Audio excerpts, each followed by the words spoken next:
Hello friends, स्वागत है आप सभी का हमारे यूट्यूब चैनल पढ़ाई विद पीके में।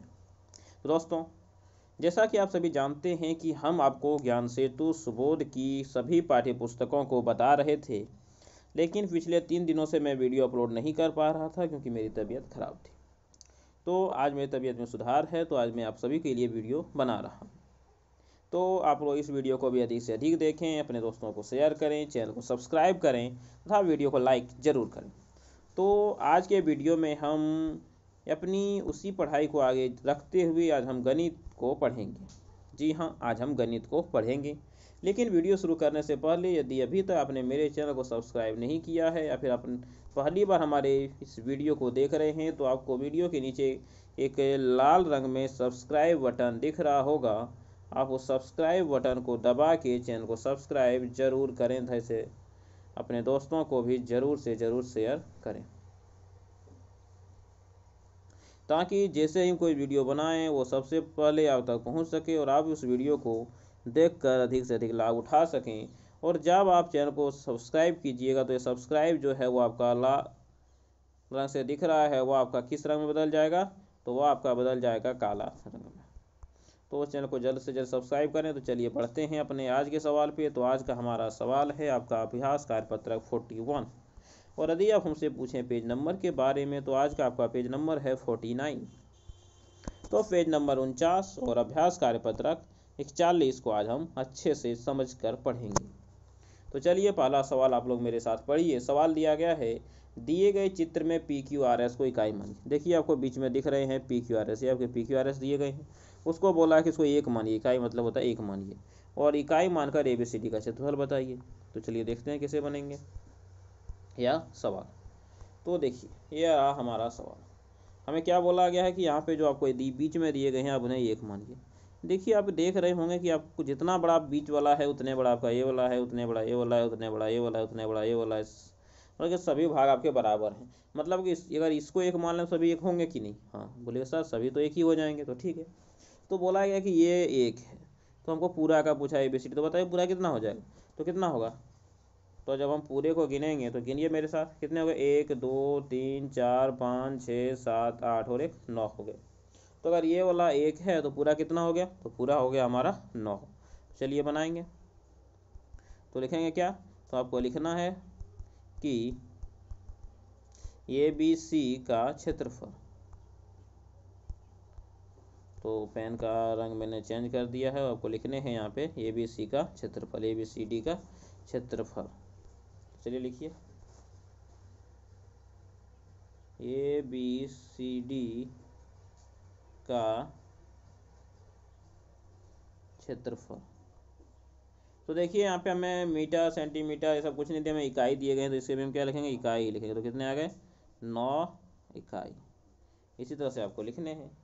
तो मुझे लगता है कि आप इन्हें अच्छे से लिख लीजिएगा। तो ये आपके आ गए 9 इकाई। तो चलिए चलते हैं अपने अगले सवाल पे। अगला सवाल दिख रहा होगा आप सभी के स्क्रीन पे है, सवाल नंबर 2। और सवाल बोलता है कि नीचे बनी आकृतियों की माप को समझते हुए सूत्र के प्रयोग से क्षेत्रफल ज्ञात कीजिए। तो नीचे देखिए हमें आकृति की माप दी गई है, यहाँ पे लंबाई चौड़ाई भुजा की लंबाई दी गई है, इसे देखते हुए क्षेत्रफल निकालने हैं। तो आप लोग क्षेत्रफल जानते होंगे या नहीं जानते? देख लीजिए। देख लीजिए आपको क्या दिख रहा है? तो बोलिए सर ये तो गजब बात बोलते हैं, ये तो हमें दिख रहा है कि ये क्या है? तो यह एक आयत है। तो यह आपको एक आयत दिख रहा है, ठीक। तो यह क्या है? तो यह आपका एक आयत है। तो ये आपका एक जो आयत है, तो आयत में क्या होता है? दो चीज़ें होती हैं। एक तो होती है लंबाई, ये आपकी लंबाई हो गई यहाँ से यहाँ तक, ये आपकी क्या हो गई? लंबाई। और एक होती है चौड़ाई, ये आपके यहाँ से यहाँ तक हो गई आपकी चौड़ाई। तो आयत में दो चीज़ें होती हैं, एक लंबाई एक चौड़ाई, ठीक। फिर हाँ सर ठीक है। तो ये आपका हो गया लंबाई, लंबाई को हम लोग एल बोल देते हैं, चौड़ाई को हम लोग बी बोल देते हैं। तो एक आयत में दो चीज़ होती है, एक एल होती है और एक बी होती है। और ये जो आपका दिख रहा है बीच में वह क्या है? तो वह एक आयत है। तो हमें इसके क्षेत्रफल निकालने। तो वो पता है कि आयत का क्षेत्रफल क्या था? लंबाई गुने चौड़ाई, तो एल गुने बी। तो आयत का क्षेत्रफल क्या होता है? तो बोलेगा सर आयत का क्षेत्रफल एल गुने बी होता है। तो आपको इसी तरह से इसे नोट कर लीजिए। क्या कीजिए? बीच में एक आयत बनाइए आप नीचे इसमें दिखा दीजिए कि ये क्या है, एक लंबाई है, इधर चौड़ाई है, और क्षेत्रफल आप बीच में लिख दीजिए एल गुने बी, ताकि यह आपको याद रह सके और आप इस फोटो को अपने दिमाग में सेट कर लीजिए, तो आप कभी भी आयत की का क्षेत्रफल नहीं भूलेंगे। तो चलिए आयत का क्षेत्रफल आप लोग सीख चुके हैं, बोलिए हाँ सर सीख लिए।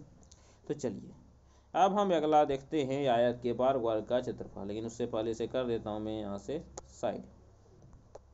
चलिए ये साइड हो चुका है इधर। अब हम देखते हैं वर्ग का क्षेत्रफल। तो देखिए वर्ग आपके क्या होते हैं, जिनमें लंबाई चौड़ाई दोनों क्या होती हैं बराबर। ये आप देख सकते हैं कि ये एक वर्ग है।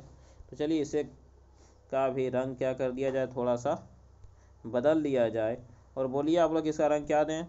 तो चलिए इसका रंग हम लोग देते हैं, ठीक। तो ये आपको वर्ग है। तो वर्ग में क्या होते हैं, वर्ग में जितनी आपकी लंबाई होती है उतनी आपकी चौड़ाई होती है, मतलब कि दोनों क्या होते हैं, तो दोनों इसमें बराबर होते हैं।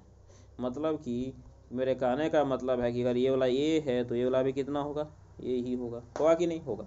तो क्या होता है लंबाई गुने चौड़ाई, तो उसमें दोनों ए है तो क्या हो जाएंगे, ए गुने ए होंगे कि नहीं, बोलेगा हाँ सर हो जाएंगे।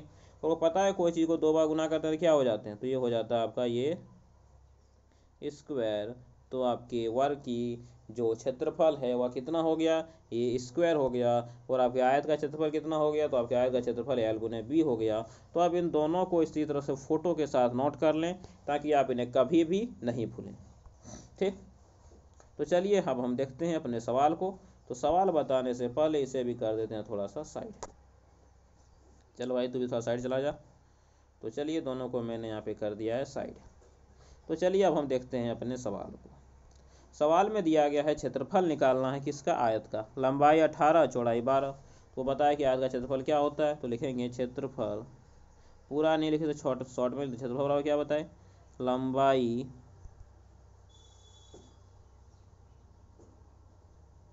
गुने चौड़ाई।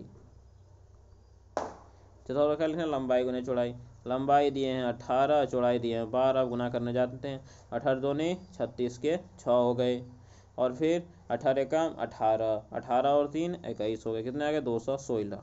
और किस में जैसे मीटर में जैसे, तो इसको किस में लिखते हैं, स्क्वायर है तो मीटर स्क्वायर। तो यह आपके हो गए 216 मीटर स्क्वायर, ठीक है।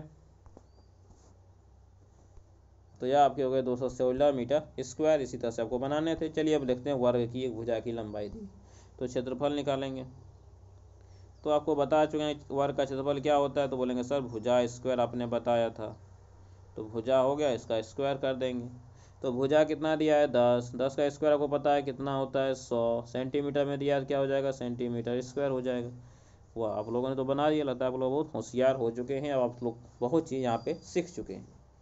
तो यह आपके हो गए इसके आंसर्स।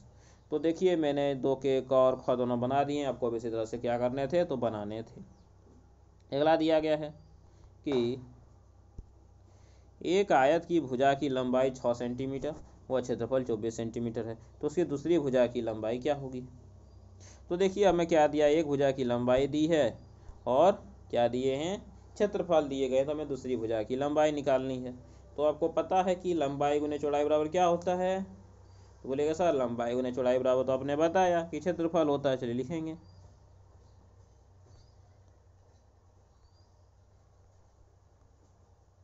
लिखेंगे कि लंबाई गुने चौड़ाई बराबर होते हैं हमारे क्षेत्रफल वहाँ से। तो आपको देखिए लंबाई 6 दे दिया, चौड़ाई दिया है क्या, नहीं दिया, क्या लिखेंगे, तो चौड़ाई की जगह चौड़ाई ये रहने दीजिए। क्षेत्रफल कितना दिया, बोलिए सर क्षेत्रफल तो 24 दिया है, चलो कोई बात 24 लिख दो, लिख दिए। हाँ अब देखो यहाँ पे आपको पहले बताए हैं कि जो चीज़ निकालना है उसको इधर रखिए, बाद बाकी को उठा के इधर फेंक दीजिए। आप लोग फेंकने तो जानते हैं, हाँ। इधर गुना से फेंकिएगा तो भगा में, जोड़ से फेंकिएगा तो घटा में, घटा से फेंकिएगा तो जोड़ में, भगा से फेंकिएगा तो गुना में। तो किस में फेंक रहे, देखिए गुना से फेंक रहे, कहाँ जाएगा ये, भगा में चला जाएगा, ठीक, कोई दिक्कत नहीं। तो चलिए तो क्या हो जाएंगे, चौड़ाई बराबर 24 भगा 6। तो चौड़ाई बराबर हो गया आपका 24 भगा 6। अब 24 को 6 से भाग देना जानते हैं कि नहीं, 6 चौक 24, किस में दिया था, सेंटीमीटर में। तो ये लंबाई था, तो लंबाई चौड़ाई होते हैं सेम, इसी तरह क्षेत्रफल होते हैं स्क्वायर में। तो चलिए अगले सवाल को देखते हैं। तो अगला सवाल है आपका सवाल नंबर 4। देखते हैं सवाल नंबर 4 क्या बोलता है हमसे। सवाल नंबर 4 बोल रहा है, आकृतियों में माप को समझकर सूत्र का उपयोग करते हुए क्षेत्रफल ज्ञात कीजिए। आपको 1 2 3 आकृति दी गई है। इनमें आपको सबसे पहले आकृति को देखना है कि आकृति वर्ग है, आयत है, वृत्त है, त्रिभुज है, चतुर्भुज है, समचतुर्भुज है, समलंब चतुर्भुज है, समांतर चतुर्भुज है, क्या है। तो आपको उन आकृतियों के देखने के बाद फिर उनका जो सूत्र होता है उनका प्रयोग करके आपको निकालने हैं इनके क्षेत्रफल। तो चलिए सर एक चीज निकालते हैं। देखिए पहली आकृति को कर लेता हूँ थोड़ा सा जूम। ठीक है, आपको पहली आकृति में क्या दिख रहा है, आपको दिख रहा है जितना ये वाला है उतने ये वाला है, उतने ये वाला है, उतने ये वाला है, और सब कोण कितना है, तो सब कोण 90 डिग्री। तो मैंने क्या बताया था, जिसकी चारों भुजा बराबर हो और चारों कोण समकोण हो उसे क्या कहते हैं, तो उसे वर्ग कहते हैं। तो यह आपके हो गए वर्ग। तो हमें क्षेत्रफल निकालने को पता है कि वर्ग का क्षेत्रफल क्या होता है। तो बोलेगा सर ये तो बहुत आसान है सर, आपने बताया था कि वर्ग का क्षेत्रफल होता है, भुजा लिख लो और इसका स्क्वायर कर दो। वाह, तुम लोग तो याद रखने लगा। इसी तरह से याद रखना तब तुमको कभी कोई दिक्कत नहीं होगा और बहुत जल्दी तुम लोग गणित का हीरो बन जाओगे। तो 15 का स्क्वायर कर दिया। आप स्क्वायर तो जानते हैं कितना होता है, 225। या आप लोग स्क्वायर निकालने नहीं जानते, यदि आप लोग स्क्वायर निकालने नहीं जानते तो कमेंट बॉक्स में कमेंट कीजिए। मैं गारंटी देता हूँ कि आप कोई भी बड़ा से बड़ा स्क्वायर आप 10 सेकेंड से 15 सेकेंड में निकाल सकते हैं। कितने सेकेंड में, 10 से 15 सेकेंड में आप कोई भी स्क्वायर निकाल सकते हैं। इस तरह से मैं आपको स्क्वायर निकालने सिखाऊंगा। तो यदि आप लोग नहीं जानते तो कमेंट बॉक्स में कमेंट कीजिए, मैं उस पर एक वीडियो बनाऊंगा जिसके बाद आप लोगों को स्क्वायर निकालने में कभी भी कोई भी दिक्कत नहीं होगी। तो चलिए अगला सवाल देखते हैं। अगला सवाल में आप देख रहे होंगे कि जितना ये वाला उतने ये वाला, जितना ये वाला उतने ये वाला, मतलब इसमें आपको दोनों आपको आमने सामने की भुजा बराबर दिख रही है और सभी कोण क्या दिख रहे हैं, 90 डिग्री। तो क्या बताए थे कि जिसके आमने सामने की भुजा बराबर और सभी को 90 डिग्री, वो क्या होते हैं, तो वह आपके होते हैं आयत। तो यह जो आकृति है वो आपकी क्या हो गई, तो यह आकृति हो गई आपकी आयत की आकृति। तो आयत का क्षेत्रफल आप सभी को तो पता है क्या होता है। बोलेगा हाँ सर, आपने अभी थोड़ा देर पहले इतना अच्छा आकृति इतना अच्छा रंग भर के समझाए, तो क्या हो जाएगा, तो वो हो जाएगा क्या, तो बोलिएगा सर लंबाई गुने चौड़ाई होती है। वाह, आपको दिख रहा है लंबाई जो वाला ज़्यादा लंबा है, तो लंबा कौन, 20 या 6, बोलेगा 20, चौड़ाई 6, गुना करेंगे तो 20 छक 20 से, तो 20 से सेंटीमीटर स्क्वायर हो गया इसका आंसर, 120 सेंटीमीटर स्क्वायर। देखिए यहाँ पर क्षेत्रफल निकाले थे, क्षेत्रफल कितने में होते हैं, स्क्वायर में होते हैं। तो चलिए अब चलते हैं अपने अगले सवाल पे। आप यदि इस आकृति को भी गौर से देखें तो वो पता चला जितना लंबा इसका है उतने लंबा इसका है, जितना लंबा इसका है उतने लंबा इसका है। मतलब कि आमने सामने की भुजा क्या है, यहाँ पर भी बराबर है और यहाँ पर भी आपके जो चारों कोण है वो कितने हैं, 90 डिग्री के ही हैं। तो यह भी आपके क्या हो गया, तो यह भी हो गया आपके आयत। तो यहाँ पे भी लिखेंगे क्षेत्रफल क्या होते हैं, क्षेत्रफल बराबर लंबाई गुने चौड़ाई। ठीक, तो लंबाई गुने चौड़ाई होते हैं, तो लंबाई हो गया आपका 18, चौड़ाई हो गया आप 4, और 18 को जब 4 से गुना किया कितना होगा, 18 चौके 72, 72 सेंटीमीटर में दिया था, सेंटीमीटर स्क्वायर, तो 72 centimetre square is your right answer. तो अब हम चलेंगे अपने अगले सवाल पे। अगला सवाल आप देख सकते हैं, आपको दिए गए हैं आपके स्क्रीन पे, जो कि आपका है इस पेज का अंतिम सवाल। चलिए सवाल आप लोग मेरे साथ पढ़िए, क्योंकि जब तक आप लोग सवाल अच्छे से पढ़ना नहीं पाइएगा, सवाल समझने नहीं पाइएगा, तो आप मैथ कभी नहीं बना पाइएगा। इसलिए सबसे पहला मैथ में जो ज़रूरी चीज़ है, गणित में ज़रूरी चीज़ है, वह है सवाल को पढ़ना और सवाल को पढ़ते हुए समझना भी कि सवाल हमको क्या बोल रहा है, ये हमें क्या दिया गया और हमें क्या निकालने हैं। चलिए सवाल पढ़िए मेरे साथ। सवाल दिया गया है, एक खेत में 120 वर्ग फुट क्षेत्रफल की क्यारियाँ बनाई गई हैं। तो बोला कि ये कुछ खेत है इस तरह से, ठीक, कोई दिक्कत नहीं। इसमें क्या किया, तो 120 वर्ग फुट क्षेत्रफल की क्यारियाँ बनाई गई हैं। मतलब कि इसका क्षेत्रफल दे दिया गया कितना है, 120 दिया गया है। इस तरह की क्यारियों की कुल संख्या कितनी है, तो 80 है। तो इस तरह के टोटल 80 क्यारियाँ बनाई गई हैं। तो खेत का क्षेत्रफल ज्ञात कीजिए। तो खेत का क्षेत्रफल ज्ञात करना है, ठीक। चलिए देखिए क्या बोल रहा है। तो बोला क्या क्या है, एक क्षेत्रफल है, एक खेत है, इतना लंबा मेरा एक खेत है। तो इस खेत में मैंने क्यारियाँ बनाई। क्यारियाँ आप लोग जानते हैं ना, आप लोग जब खेत गए मतलब आपने देखे होगा क्यारियाँ से हम लोग गनारी भी बोलते हैं। तो ये आपकी हो गई क्यारी, ठीक। तो ये हो गई आपकी एक क्यारी। तो इसी प्रकार की क्यारियाँ क्या हो गई हैं, तो खेत में बनाई गई हैं। ठीक, तो इस प्रकार की जो क्यारियाँ बनाई गई तो इसका क्षेत्रफल है 120। एक क्यारी का क्षेत्रफल है 120 वर्ग फुट। और इस प्रकार की कितनी क्यारियाँ, तो बोलेगा सर इस प्रकार की 80 क्यारियाँ हैं। तो हमें खेत का क्या निकालना है, क्षेत्रफल निकालना है। और यदि एक क्यारी में फसल उगाने का खर्चा 350 रुपये आता है तो खेत में फसल उगाने का कुल खर्चा पता कीजिए। तो आसान सा चीज़ है, देखिए कैसे पता करेंगे। तो देखिए एक का हो गया 120, एक का कितना हो गया 120। तो एक का अगर 120 हो गया तो यदि यहाँ पे 2 को है तो 2 का कितना हो जाएगा, तो बोलिएगा कि 2 का कितना हो जाएगा। एक का 120 तो 2 का आपका हो गया कितना हो गया, 120 120 40। इसी तरह से अब 3 का बोलिएगा, 3 का कितना हो जाएगा, इसी तरह से 160। इसी तरह से अगर अब 4 का बोलिएगा तो एक और बढ़ जाएगा, 5 का बोलिएगा तो एक और बढ़ जाएगा। इस तरह से कितने हैं, तो इसी तरह से टोटल इसी तरह से टोटल आपके 80 ठोक। तो इस तरह से टोटल आपको 80 दिए गए हैं। तो कितना से गुना करेंगे, 2 था तो 2 से गुना किए, 3 था तो 3 से गुना किए, 4 था तो 4 से गुना किए, 5 है तो 5 से, 6 है तो 6 से, 7 है तो 7 से, और 180 है तो किससे गुना करेंगे, तो 180 से। तो एक खेत का 120 तो 80 खेत का 120 गुने 80। तो चलिए निकालिए। इसके लिए क्या करते हैं, इसे कहीं पे साइड में धकेल देते हैं। चलो जा तुम साइड चला जा, चला गया। तो लिखेंगे खेत का क्षेत्रफल।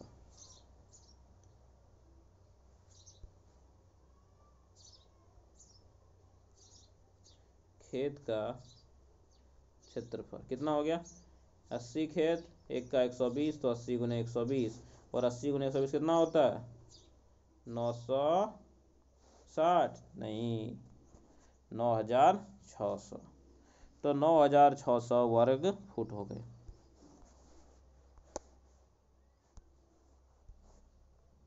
इतने हो गए वर्ग फुट क्या, तो आपके क्षेत्रफल हो गए। अब देखिए अब ये क्यारी का खर्चा 350, तो 80 क्यारी का 350 गुने 80। तो लिखेंगे 80 क्यारियों का खर्चा या फिर कुल खर्च।